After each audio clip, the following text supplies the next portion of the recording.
Hello everybody, welcome back to MyDreamBench.com. This is Pete, and here today I'm going to be working on this Zodiac mechanical watch. This is not an automatic, it is a daily winder, and it is in need of a full restoration. It barely runs, the case is pretty scratched up. There's not a lot I can do with the case wear, but we're going to polish it up a little bit. We're going to replace the crystal and tear this movement down, give it a full cleaning, and get it all back together and see how it works. If you're looking for more videos on watch repairs, 3D printing, or jewelry design, check out MyDreamBench.com, where you can find all that information and articles that I usually add every single week with video tutorials. Let's get started.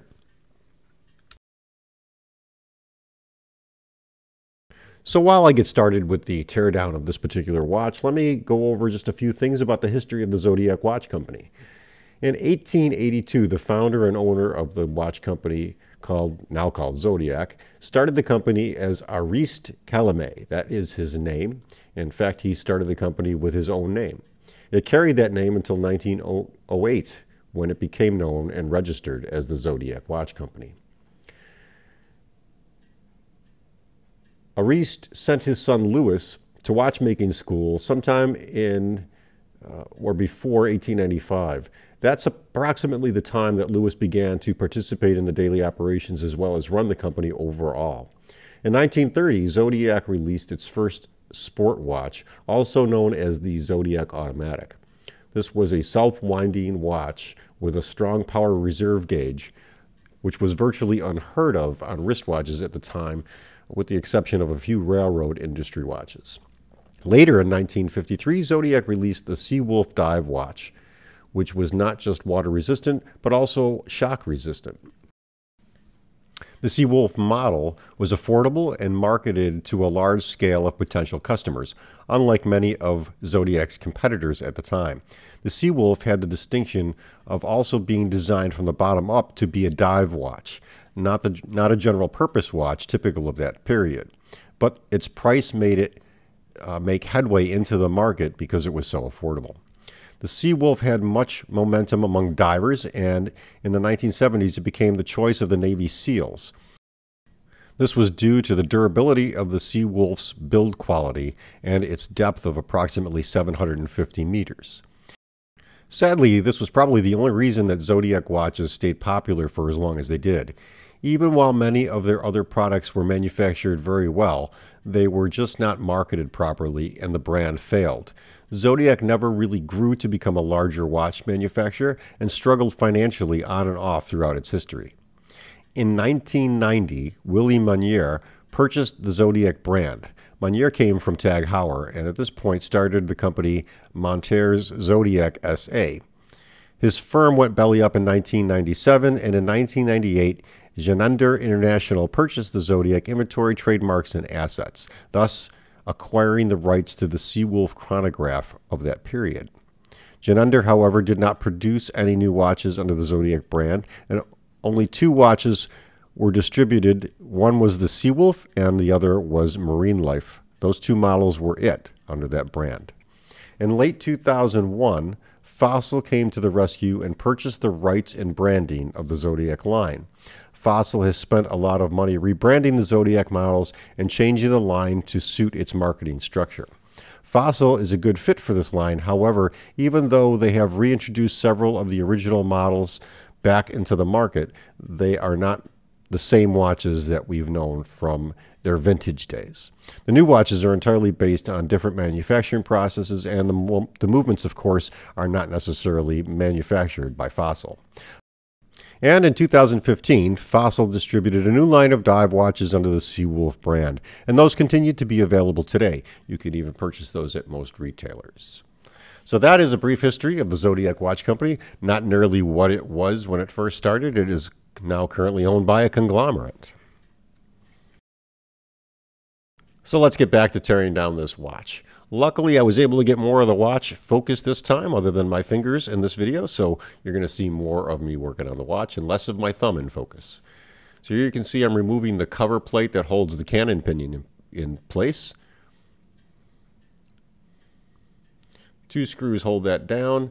There is, of course, the cannon pinion underneath this plate, as well as one of the setting gears. So we're going to pull that off, remove the cannon pinion, and put those in the parts tray.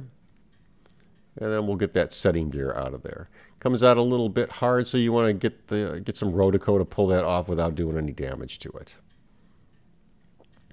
And of course, before I go to cleaning, we're going to tighten down all the screws that remain in the main plate. Those are the 2 dial screws. We'll just tighten those up. And I always like to re-examine the movement before I send it to cleaning, just in case there's something else that I missed. And we'll go through that when we bring it back out here. You can see here now I'm going to open up the mainspring barrel. I always like to check these, whether they're in good shape or not, just because you never know what you're going to find when you open up one of these. And this one looks pretty good. What I'm going to do is take the spring out, clean it, polish it up, and then put it back in. And now I'm just going to go through the case. You can see this crystal is in really, really bad shape. Nobody asked me to change the crystal, but you can't really see the dial through this crystal. So I'm going to go ahead and give this back to the customer, but put a brand new crystal on this watch. We'll polish up the case a bit too, get some of the surface scratches off, and make it look really good. There are some dents and dings in this that I'm not going to be able to remove because it's plated, and I don't want to expose any of the brassing underneath.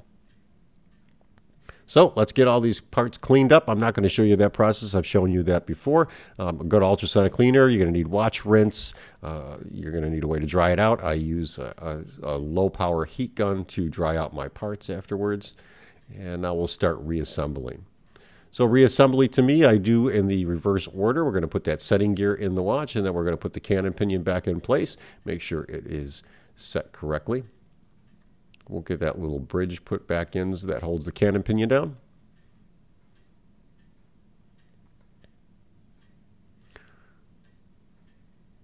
This watch is pretty straightforward. You can see when I took it apart, it's not overly complicated. And it is a very well-made watch.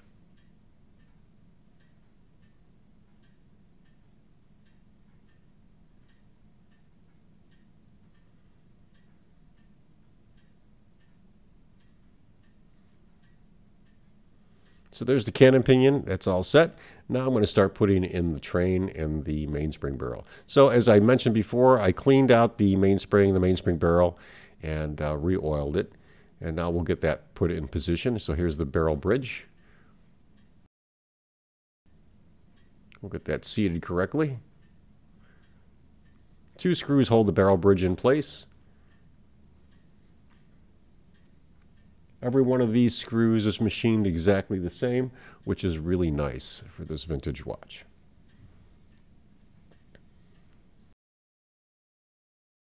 So getting your hands on an original crown is kind of tough. His crown was pretty worn out, the customer, so he asked me to put just a generic crown in there and give him back the original, which I will do. And I'm just putting a little thread lock on the threads of the stem, and now we'll get that generic crown on there. I apologize for the shaking. It's kind of hard to look through the screen and try to thread this at the same time. And I'm just going to tighten that up, and we'll let that sit for about 4 minutes. And what I like to do is just make sure that I have the clutch assembly done and the stem inserted into the watch during assembly. This allows me to do testing while I'm working on the watch instead of using a spare stem or something. I just like to use the regular parts because they've all worn completely with the watch. So here you can see I'm assembling the clutch assembly. We'll get that in there. Now I'm going to insert the stem and crown, and that way I can test it. Now you can see this has a threaded stem lock on it. So you're going to unscrew it a little bit, push it in, and that should allow you to insert the stem all the way into the watch movement. This one gave me a little bit of an issue, but not much. Once it's installed, then you can play around and make sure that it works properly so that we can pull the stem out to the first or second click, depending on the particular model. This one only has 2 positions. And then I'll just give it a little bit of oil in places where it is going to rub against each other. This keeps wear down, and it also makes for a smoother operation. Now let's get this train assembled. So here you can see I'm going to start with the 3rd wheel. Going to get that in place. The 2nd wheel actually is what should have gone in first. So occasionally when I work on a watch that I don't work on a lot, this particular Zodiac model being one of them, I'll try putting the train in certain positions. And I apologize for the fuzz. I did go back and remove that before I finished assembly.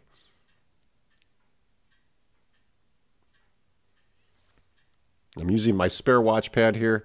Unfortunately, I spilled some chemicals on my leather one, so I have to, well, I've ordered one. It has not come in yet. And we'll get that center wheel in place.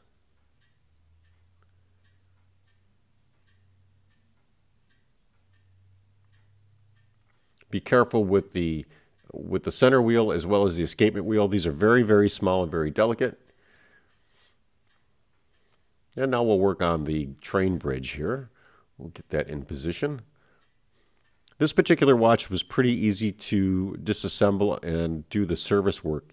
And surprisingly, it reassembles very well. I would have expected this bridge to give me a little more problem than it did, but the gears kind of snap in place, and with just a little twist of the gears, I was able to get those all seated correctly and then start screwing down the bridge plate onto the main plate.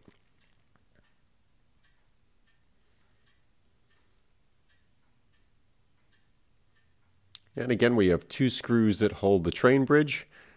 Very simple.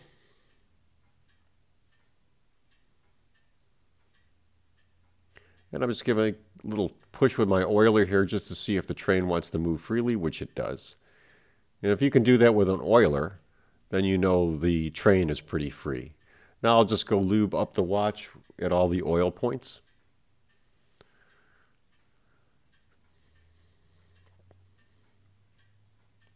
And we'll get the setting wheel in place, the winding gear in place. This is a reverse thread screw, so be careful when you are taking it out or putting it back in. You don't want to snap that screw. We'll seat the barrel gear in there, and then we'll just move the click in place and screw that down. That winding gear is really, really nice. It's well made. I was impressed with as much mileage this watch has that the gears here are just in good shape. Now I'm just going to give it a little test and make sure everything moves freely. The spring is nice on this watch. It is really free of any hiccups at all. There is absolutely no binding anywhere in this movement. Now we're moving on to the pallet fork. Again, that's one of the most delicate pieces of a watch you can work on, so please be careful when handling the pallet fork and the bridge, because you can break those jewels or damage that pallet fork in unbelievable ways. And for older vintage watches, such as the Zodiac, you'll be hard-pressed to find another replacement that's not expensive, if you can find one at all. Now here I'm just testing the escapement, just making sure it's seated correctly. Once it is, we'll put that screw in. That little plate holds the pallet fork in tight.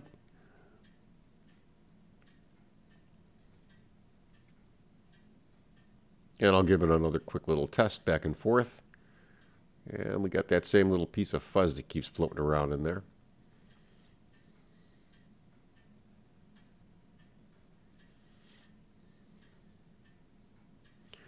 Okay, so now that the movement's cleared out, we're going to put the balance wheel back in.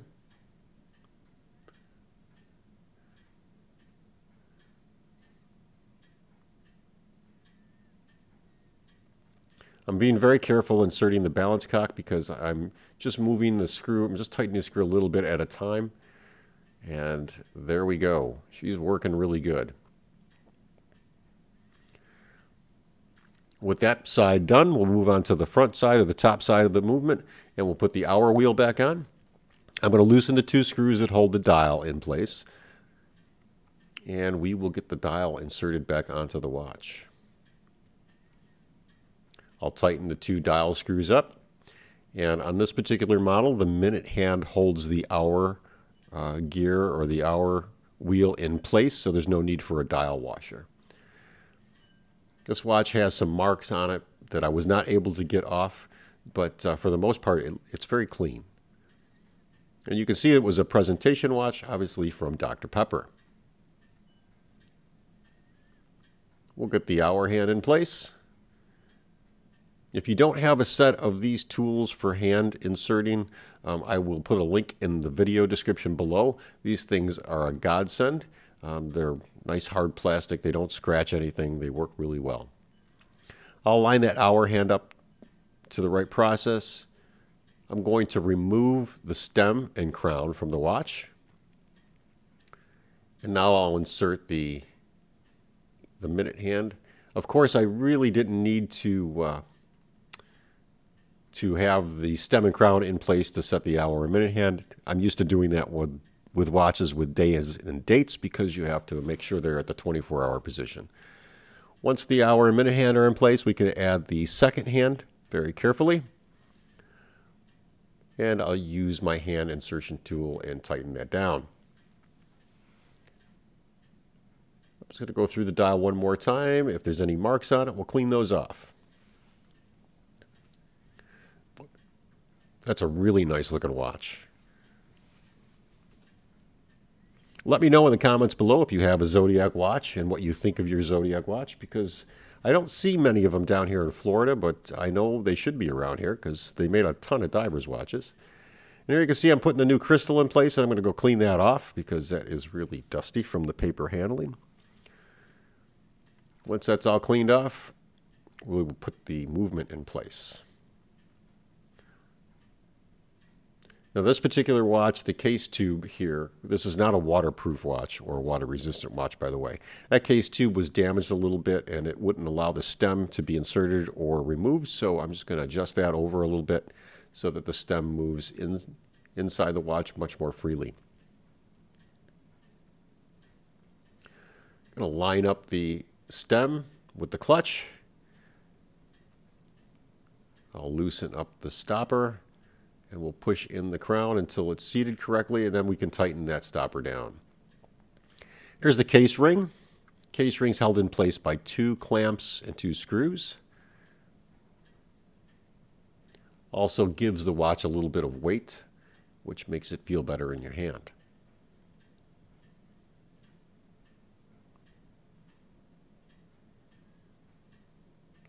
Generally, when I put the case clamps in a watch, I don't tighten it all the way down. I put the screws about halfway down and work my way around the watch, depending on if there's 2 or 3 clamps. And then once I get them all in position, I'll go ahead and tighten all the screws up so that it seats correctly. Then we'll do a test and make sure before I go any further that everything works good, that there's no rubbing on the bottom side of the crystal from the hands, and that everything moves freely. And here you can see the results. Put a new gasket on this watch, and we will get this tightened down. And again, it's just a very, very nice looking vintage watch. I'm very impressed with the operation of this. And we'll use our case tool to close that up.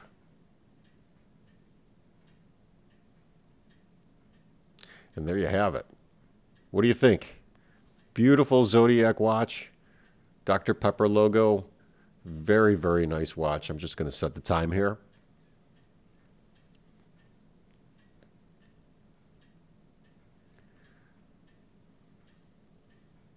And that's it. That's the restoration of this beautiful Zodiac watch. I'm very happy to have been able to work on it. It's not a watch I see a lot of, and I really like these. I'll see if I can find one for my collection. Guys, if you like this video, please give it a thumbs up. If you're not a subscriber, consider subscribing to my page.